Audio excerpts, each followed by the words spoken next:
Malai fua maia sa moa o le nei Taeao fou. Ai o maia, se o tātou tāpua i atu i le atua.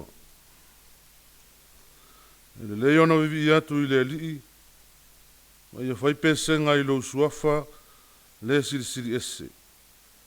Ia tau atu i le Taeao lo walofa, ia tau atu fo i le polo wha maoni. Se o tātou te talo mo le anganga pa ia. Anganga pa ia e o lo mātou fesoa soa ni sili. O Taeao ena le soifua ma le ola o lo atu nu.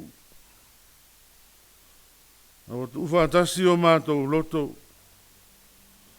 E mātou te o atu ai luma o la o fio i la mātou Tapuaiga. O le fesilingia lava le awa i mai o la o fio. Awa fesilingia le awa i atu o lo atu nu. Na o le ala leo o mātou mua Isamaeli atua i la o fio. Na fio mai e te tai atu le Tapuaiga lo atu nu a whaia nei. Ia mātou tāpua i atu i le anganga ma le wha maoni. Ma ia wha sili na i pea o lo vi inga e wha vavau. E ala lava ia Yesu Keriso o mātou te talo atua i nei. Amen. O le whaita wina o le tuspa ia. Tusi filifilia o le nei Taeao tusai ma le whasinonga o le tusi whaita waso. Mua mai le whenga inga fau. Tusi o Ioane o lona mta upu iwa. O te whaita wina le fua upu mua e whaangata mai le se fulu ma le lua. Ioane o lona mta upu iwa. Te whaita wina le fua upu mua e whaangata mai le se fulu ma le lua. Whaafafonga o awhionga pa ia le tātou wali. Ua mari wane o ia. Ua sila fia le tangata o tau waso talu ina whanau mai. Ona fesiri mai leo ona soo ia te ia. Ura pie. Po oi ea na ngasala. Po o ia nei. Po ona mātua. Ina ua whanau mai o ia o tau waso. O tali atu Yesu. E le ia ngasala le nei tangata. Po ona mātua. Ai pei tai ina ia whaaria ai o ngā luenga le atua ia te ia. E te tau ona o whaia ngā luenga le ua awina mai au. Manu o au. E o i le pō. E le ma whaia e se tasi ona ngā lue ai. Manu o iai le lalolangi. O au le malama o le lalolangi. Whetala iatu nei upu ona wheanu i folea o ia i le ele. Ona whaia lea o le palapala i wheanunga. Ua nini mata o le tau waso i le palapala. Ona whapea atu lea o ia te ia. Halu ia, i nā mulu i le tae lenga i se loa. O lona winga pe a whaamutala ina o le awina. O nā alu lea o ia ua mulu, ua toi foi mai ua vaai. O na whaiane lea o ena tua oi mai ia. Ma ena mua i loa o ia o tau waso. E le o ia ea le nei sa nofo ma ole atu i mea. A ua whaapea isi, o ia le nei. A ua whaapea isi. Ua whaulinga i ate ia. A o ia ua whai mai, o au lava le nei. Ana whai atu leo i lātou i ate ia. Bēna whape wheo na whapapula ina o mata. Ua tali mai o ia. O le tasi tangata i ngoa ia Yesu. Ua na whaia le palapala. Ua nini ai o mata. Ua whai mai fo i ate au. Alu ia i le taelenga i se loa. Ma ia mulu ai. Na walu ai lea ma o mulu ina. O na ova ai lea. Na whai atu lea i lātou i ante ia. Po o whea o iai o ia. A ua whapea mai o ia. O te lei loa. Whamanuia mai lea tua e ala i le tātou whai tau ma whanongo longo ia na fionga pa ia. E tu mau tu pe ia te ia le vi inga. Nei se ia o li whaavavau lava. Amen. O le launga i le suafa mamalu o le atua le tamā, le atua le alo, ma le atua le anganga pa ia. Amen. I whaonga aina se whai upu e ono i whai mamatua. O na wheanu i folea o ia i le ele. Ona whaia lea o le palapala I le whea nunga. Ua nini mata o le tau waso I le palapala. Ma natu au tua tu sai o le whaasidonga le tusi whaita waso. Whaalia o se isi au wala. Whaalia o se isi au wala. Ua iai fo mai whaapitoa. Fo mai tipi o mai o le fatu. Ma isi lava mau fo mai ua tofa ina mo ngase ese. Aua iai fo ila fo mai Samoa.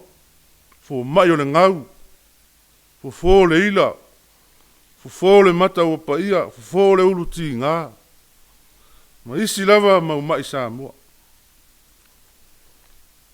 Ele sau fua la le fo mai o talinga. Fai se tā o tonga o le mai fatu. Ele sau se fo ngau fo fua le sila ilangi se tulou. Ele sau se fo mai whaapitoa mata. Fai se fo le mai o le mahau fau.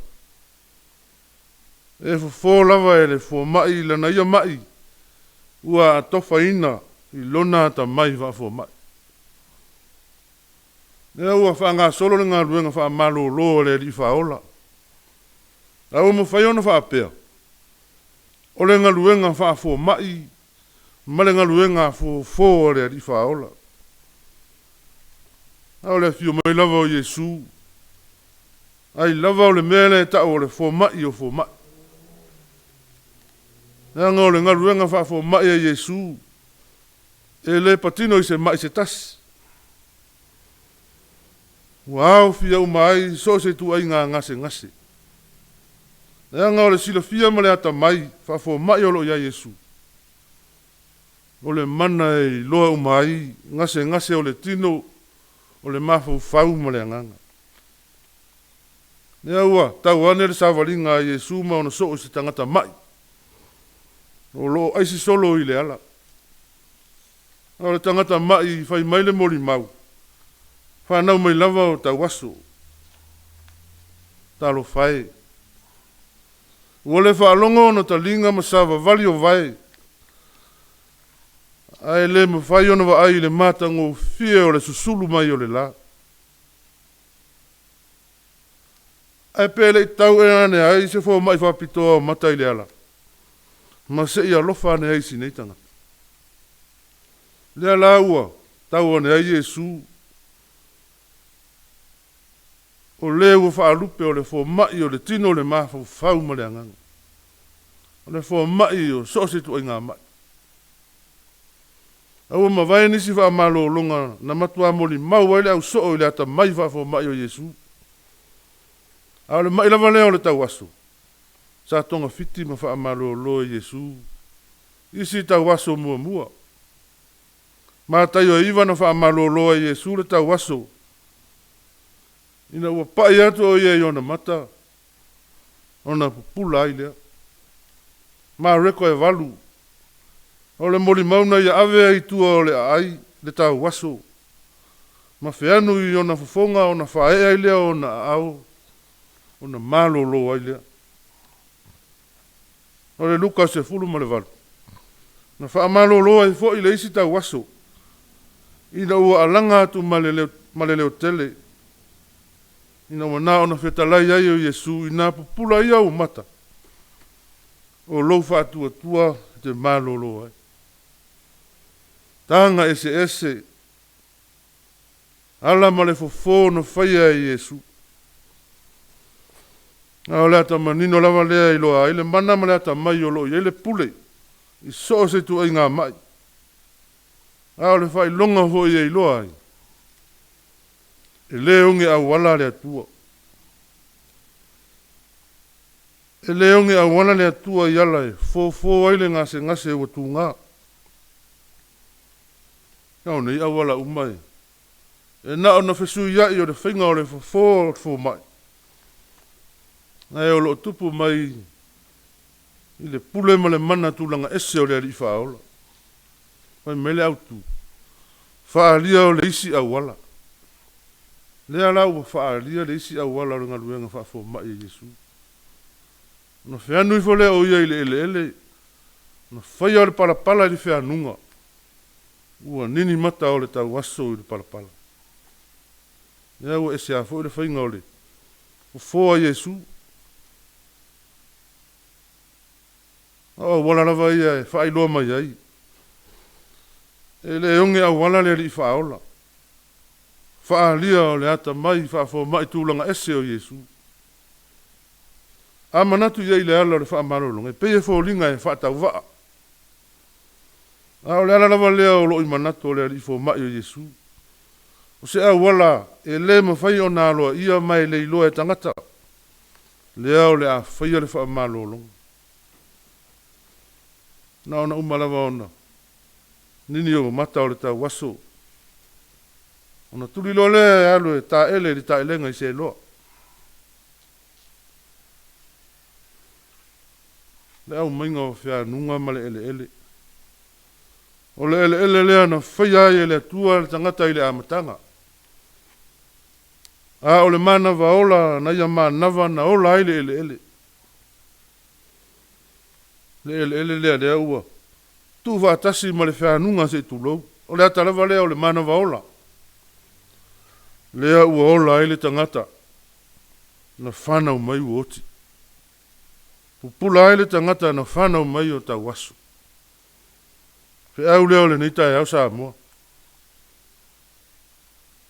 Fa amalo longa mananga luenga fa fo mai na whaia e Iesu. Ua le fa pito lava i se ngase. A ua le onge au wala foi de sa ili mai o le ali. I ngase ma mai ese wolo fia ai le tangata. O le ngaruenga fa fo mai au mai le ola ato atoa. O le ngaruenga fa fo mai e malolo ele tino le maho fau ma le nganga. Tātou iai le nei vai tau. I le onga o le ngase a malo. O le mai ua whaina ato ai le tino le maho fau ma le nganga. O le ngase a malo lo ua.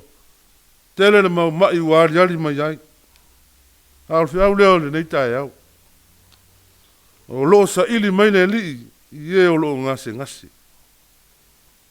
O so se tu inga ngase. Ngase o le tino, o le mafau ma le nganga. Pe ngau e fufo ngau Iesu. Pe mai ulu e fufo mai ulu Iesu. Pe mai le mafau e fufo e Iesu le mafau. Pe mai le fatu. E fa pena lava. Fatu le mai fa le tino. A le loto lea i le fa le anganga. A mai la le loto. E fo mai loto Iesu. A le anga o tātou loto. Tātou sa ili a Iesu. Ono Iesu.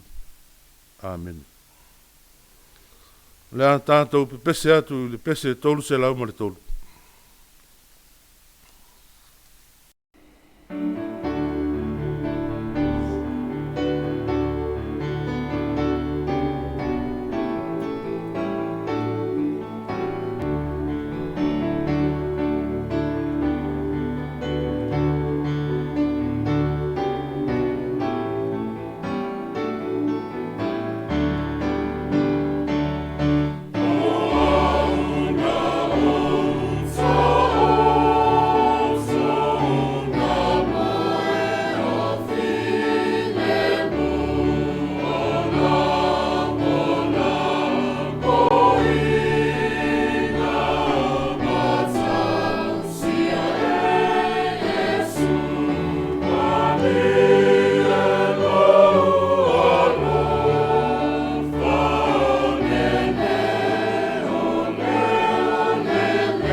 Tātou ifo ma tatalo I le atua. Le atua anga le ie lo mātou tupu e whaavavau. O le atua lau o fio e mai le vavau se ia o lava I le whaavavau. Ala whai mai lo atu nuu I le soifua manuia ma le ola solo le leo le nei Taeao. Aua mātou mua Isamaeli atu I lau o fio. Ua o lau o fio o le pongai o lo mātou wola ma lo mātou malosi. O lau o fio o le fomai o fomai. E ma malu ma siri ese e lau o fio. No mātou talo lo mātou tamā. E vivi I whai ae o mātou loto I lau o fio. O mātou mo onga e le ma mai ma le oli e le whao. Wa ua tala manuia si o mātou atu nu o Samoa. Mai lava I ona ao se ia o lava I se wa o pito I titi. Whawhetaita mā. Wau e tausia lo atu nu I o ao angalelei. O lau puia ma ua e marutia I mātou I mea uma ua e tāpena ina. Ua e whaonga ina fo I lo mātou vai marele ato atoa. I au whi au mau ngā ruenga. O le sio manga ma ona tāwilinga. Ua whetari ai ma lo mātou wola. Mātou moli mau ina ai le mātango fia o la ua fio. Mātou whawhetai tele lo mātou tamā. E lo fia lo mātou wola I whawhita uli. O le malanga le maliu ma le oti. Mea tutupu I lo mātou wola. Aua onga vo I le ngase a mālo. Ai la ngona pea lo mātou whawhetai. Aua e le tu au noina lava I mātou. Ua e tu musu ma e awai mai pea I lo mātou vai. Ua e whapupula lo malama I lunga I a Samoa. Whawhetai tofi o tāleni ma ngā wa ese. O le poto ma le ata mai, o manatu ma mawhauwhaunga le lei. Ua e fōwa I lo atu nu. Manuia Samoa o lo tāpe ma salalau solo. I so se I tu o le neila lo langi. Mātou whawhetai tamā. O le ngaluenga o le tala le lei. Ua whaatala le lei ngā ilo atu nu. Whawhetai lo anganga ua mafuta ina I mātou I teimi uma. Ai uli o mātou whaiva mātou te wheanga I ai. Ala mātou whawhetai siri tamā. O lo waro pele o Yesu ke riso. O le fōma I sili. O lena ia tofu ina le samilo loto le anga sala. Au mai ale penina taunga tā. O le tangata lea. O mātou sauwhanga I lo umalo e whaavavau. Ne o salamo ma whātua I lango fio. Ngā se atu I lango fio le vi inga nei se I au o le whaavavau. Pūdo noulo nuu le nei Taeao. Le ila waso mātou ato atoa. Le Tapuaiga I lama pōnā. Au onga foi o mātou se I luma o la ua fiu. Au mātou talo lo mātou tama. Se ie whapale. Whafouina I mātou. Whai se loto fou au se loto I mamai to tonu ia I mātou. Au ngā le tino ma le toto pa ia lo walo pele o Yesu Kirisu. E mā ngalo ai le pangota. Mātou te talo tama. Wa yelo watu nuu le nei Taeao fou. Asa auni fe au manga ruenga o le nei fo yasu. Wa mātou te talo I la ua fiu. Se ia e fe soa ni mai lo mātou vai. Whatupu lo mātou mā losi. Maua lo mātou fia e ngā lulue. Whātou tonga ina I mātou le whamaoni o wāre whātinonga lo ngā ruenga. Whamanuia la ua fio isi o mātou watunu. Mai lava I ona ao se I o lava I se ua u pito I titi. O le mālo ma lana whainga mālo. Kampani ma so se whaala potonga. Pule ma malu ali ma whai pule. whamanuia la ua fia. Mātou te talo, e lo fia I mātou I whaafita uli, mea e tutupo leo la nei. Ia iai le anganga o la ua fia ia I mātou. Mātou mana tua, le maota ngase, tono Samoa nei, o eo whata o tolia. Ia iai le whaamalolonga la ua fia ia I lātou. Nisi foi oile to ese, na le whata malama le manato mamafa.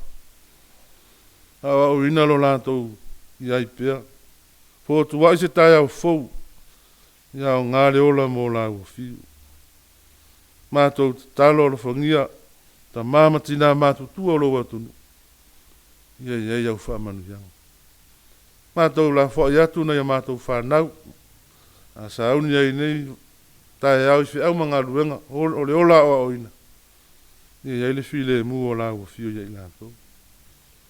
O ai o fia mawala o fisoa soani, anga le leila ua fio. O ai o fia ngai ma whaanono anga ona o lau wala upa ia. Wha mai se ma wha amawhana whana, le anganga o la ua fio. Mātou te talo o le whangia, le ngaluenga o le tala le lei. Tai o so se kale sia kerusiano I tono Samo. Ia taulu lo fina ngalo ia I mātou. Ia tupu maolola pia lau tala le lei. Mawalunga I pia se vi inga o la ufi.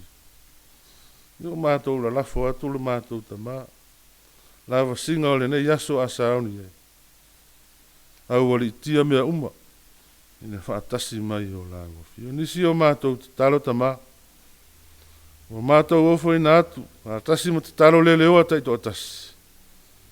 Whai ai pea o lo fina ngalo e o mātou loto. A o le manuia ma le file mu o la ua fio le atua le tamā. Le lofa sisiri ese o Jesu ke riso lo mātou o lima lo mātou whaola. Tu mamai le o mātou lunga, ma lunga o lau whanau umai le lalo langi a toa. Nei se ia o le whaavavau lava. Amen.